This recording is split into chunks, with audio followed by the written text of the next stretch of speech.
Hello students, let's see this question.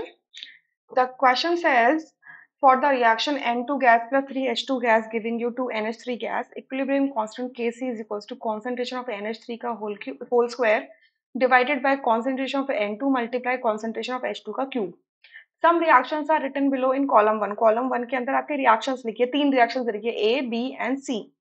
And their equilibrium constant in terms of KC in column 2. और column 2 के अंदर जो reactions है A B C, इनके लिए इक्विलिब्रियम कांस्टेंट्स दे रखे हैं इन टर्म्स ऑफ केसी. ठीक है, इस केसी के टर्म्स में दे रखे हैं. कह रहे हैं match the following reactions with the corresponding equilibrium constant. Correct match आपको फाइंड आउट करना है कॉरस्पॉन्डिंग रिएक्शंस के लिए.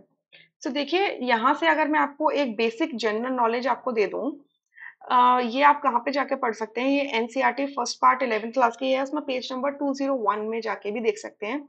वहां पर एक टेबल बनाया हुआ है, टेबल 7.4. वो वहां पर भी इस तरीके से लिखा हुआ है that A plus B B, अगर इस तरीके से एक रिएक्शन हो रही है, ठीक है, इक्विलिब्रियम रिएक्शन है सी सी प्लस डी डी, तो इस केस में आपका इक्विलिब्रियम कांस्टेंट के सी क्या होता है, मतलब इक्विलिब्रियम कांस्टेंट के सी कहलाता है. ठीक है, अगर इस रिएक्शन को मैं रिवर्स कर दूं, मतलब सी सी प्लस डी डी आपको मिलके ए प्लस बी बी दे रहे हैं, तो इस रिवर्स रिएक्शन का जो इक्विलिब्रियम कांस्टेंट होगा, सपोज के सी डैश होगा, वो क्या हो जाएगा, पहले वाले रिएक्शन का इनवर्स होता है. ठीक है, तो ये हो जाएगा आपका केसी, मतलब जो आपका रिवर्स रिएक्शन है इसका equilibrium constant K C dash is equal to 1/kc होता है. क्लियर? अच्छा, ये एक रिलेशनशिप हुआ. दूसरा रिलेशन क्या है, आपका जो फर्स्ट रिएक्शन है इसको अगर मैं किसी एक कॉमन नंबर से क्या कर दूं, मल्टीप्लाई कर दूं. लेट्स से कि वो कॉमन नंबर आपका n है, सो n से मल्टीप्लाई करेंगे तो ये हो जाएगा n a plus n b b giving you n c c plus n d d. तो ये जो मल्टीप्लाइड वाली इक्वेशन है इसका equilibrium constant let's say kc है. ठीक है, kc है, kc डबल डैश है. ठीक है, it is going to be equal to kc की पावर n. ये kc की पावर क्या हो जाएगा, n हो जाएगा. क्लियर? तो इसी तरीके से अगर हम अपनी ये जो रिएक्शंस है इनको देखेंगे, इसी तरीके से अपनी रिएक्शंस देखेंगे, हमें क्या दिया है, नाइट्रोजन प्लस हाइड्रोजन गैस का कॉम्बिनेशन से अमोनिया गैस मिल रही है.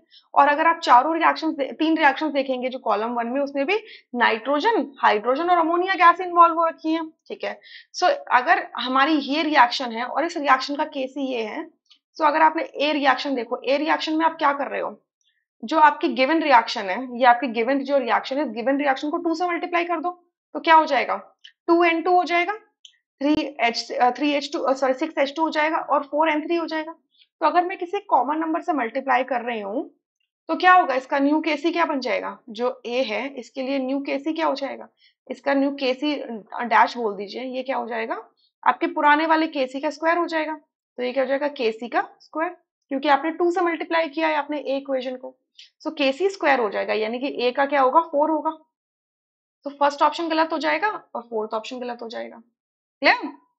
अब बी रिएक्शन को देखो, बी में क्या किया हुआ है, आपका 2NH3 लिखा है, उसको एन इक्विलिब्रियम लगाया, फिर N2 प्लस 3H2 गैस लिखा हुआ है. यानी कि आपकी जो गिवन इक्वेशन है, ये जो ओरिजिनल इक्वेशन जो गिवन है ऊपर टेक्स्ट में, इसको रिवर्स कर दिया. तो रिवर्स करने के केस में जो न्यू केसी आता है, केसी डबल डैश जिसे आप कहते हो, वो आपकी ओरिजिनल रिएक्शन का क्या होता है, उसको कैसे कैलकुलेट करते हैं, रेसिप्रोकल कर देते हो, यानी कि 1/kc हो जाएगा. क्लियर? यानी कि बी का क्या होगा, थर्ड होगा. ठीक है, बी का थर्ड होगा, यानी कि सेकंड ऑप्शन यहाँ से रूल आउट हो जाएगा. सो यहाँ से थर्ड ऑप्शन करेक्ट आएगा.